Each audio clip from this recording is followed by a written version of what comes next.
ഗോവിന്ദച്ചാമിയുടെ jail ചാട്ടം എങ്ങനെ AI സഹായത്തോടെ തയ്യാറാക്കിയ വീഡിയോ കാണാമിനി.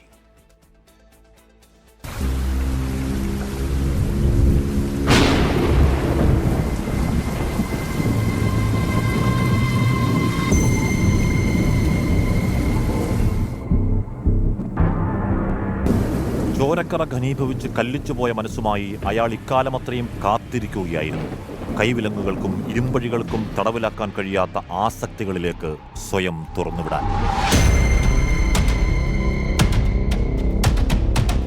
ചെയ്ത തെറ്റുകളെക്കുറിച്ച് ഒരു നിമിഷം പോലും പശ്ചാത്തപിച്ചിട്ടില്ല. ആ മനസ്സിലത്രയും പുറത്തേക്കുള്ള വഴികളുടെ ആസൂത്രണം തന്നെ ആയിരിക്കണം നീണ്ട കണക്കുകൂട്ടൽ. അതീവ സുരക്ഷയുണ്ട് എന്ന് പറയപ്പെടുന്ന 10-ാം നമ്പർ ബ്ലോക്ക്. അഴികൾ മൂർച്ചയുള്ള എന്തോ ആയുധം കൊണ്ട് മുറിച്ചുമാറ്റി എന്ന അനുമാനം. ശബ്ദം പുറത്തു കേൾക്കാതിരിക്കാൻ കമ്പിയിൽ എണ്ണ പുരട്ടി, കാണാതിരിക്കാൻ തുണി കെട്ടി മറച്ചു.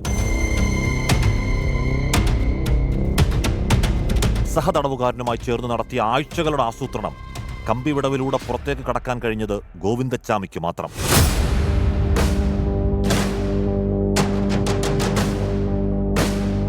ഇരുട്ടിനെ മറയാക്കി ആരുടെയും ശ്രദ്ധയിൽപ്പെടാതെ അയാൾ മതിലിനരികിലെത്തി.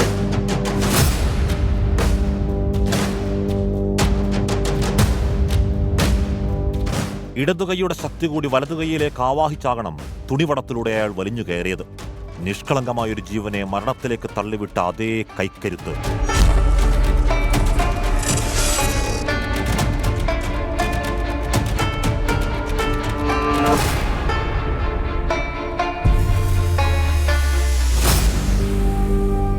പ്രധാനപ്പെട്ട ഒരു വാർത്ത, സൗമ്യ കൊലക്കേസിലെ പ്രതി ഗോവിന്ദച്ചാമി ജയിൽ ചാടി. കണ്ണൂർ സെൻട്രൽ ജയിലിൽ നിന്നാണ് ഇയാൾ കടന്നു കളഞ്ഞത്. ഇന്ന് നാട് ഉറക്കമുണർന്നത് ഞെട്ടിക്കുന്ന ആ വാർത്ത കേട്ടാണ്. ഗോവിന്ദച്ചാമി ജയിൽ ചാടി. പിന്നീട് ആശങ്കയുടെ മണിക്കൂറുകൾ. ഇത്രയും നാൾ അടക്കി വെച്ചിരുന്ന മൃഗവാസന ഒന്നിച്ചണപൊട്ടുമ്പോൾ അയാൾ എന്തൊക്കെ ചെയ്തു കൂട്ടുമെന്ന ആദി. റെയിൽവേ സ്റ്റേഷനുകളും ബസ് സ്റ്റാൻഡുകളും ബീച്ചുകളും കേന്ദ്രീകരിച്ച് പോലീസിന്റെ തിരച്ചിൽ. പിടികൂടുന്നവർക്ക് പാരിതോഷിക പ്രഖ്യാപനം. രാവിലെ 9 മണി പോലീസിനൊരു ഫോൺ കോൾ. ഗോവിന്ദച്ചാമിയോട് രൂപസാദൃശ്യമുള്ള ഒരാളെ തളാപ്പ് മേഖലയിൽ കണ്ടു. പിന്നാലെ പ്രതി കണ്ണൂരിൽ തന്നെ ഉണ്ട് എന്നുറപ്പിക്കുന്ന CCTV ദൃശ്യങ്ങളും പുറത്തുവന്നു. തലയിലെ തുണിക്കെട്ടിനുള്ളിൽ പാതിമുറിഞ്ഞ് ഇടതുകൈ ഒളിപ്പിച്ചായിരുന്നു അയാളുടെ നടത്തം, തെല്ലും കൂസലില്ലാതെ. തളാപ്പിലെ ചായക്കടയ്ക്കടുത്ത് ഗോവിന്ദച്ചാമിയെ തിരിച്ചറിഞ്ഞത് കണ്ണൂർ സ്വദേശി വിനോജ് MA. വിനോജും മറ്റൊരു ഓട്ടോറിക്ഷ ഡ്രൈവർ സന്തോഷും ചേർന്ന് പിന്തുടർന്നു. ആരോ പിന്നാലെയുണ്ട് എന്നറിഞ്ഞാകണം ഗോവിന്ദച്ചാമി നടപ്പിന് വേഗം കൂട്ടി.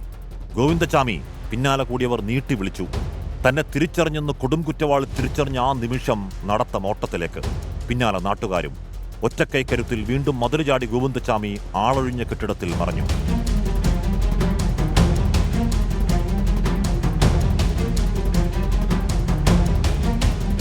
പോലീസ് സ്ഥലം വളഞ്ഞു. പരതിയ കണ്ണുകളിലൊന്നും ഗോവിന്ദച്ചാമി അന്നേരം പെട്ടില്ല. പിടികൊടുക്കാതിരിക്കാൻ അവസാന ശ്രമവും നടത്തുകയായിരുന്നു അയാൾ.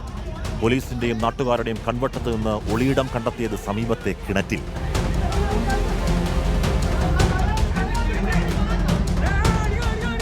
സമയം 10:45. നാടിനെയാകെ മുൾമുനയിൽ നിർത്തിയ അതിസാമർഥ്യത്തിന് ഒടുവിൽ പിടിവീണു. സിനിമയെ വെല്ലുന്ന പ്രിസൺ ബ്രേക്കിന്റെ ക്ലൈമാക്സ്. നന്ദി നാടിന്റെ ജാഗ്രതയ്ക്ക്. കൊടുംകുറ്റവാളി വീണ്ടും ജയിലിലായെങ്കിലും പിടിതരാത്ത ചോദ്യങ്ങൾ ഒട്ടേറെയാണ് ബാക്കി.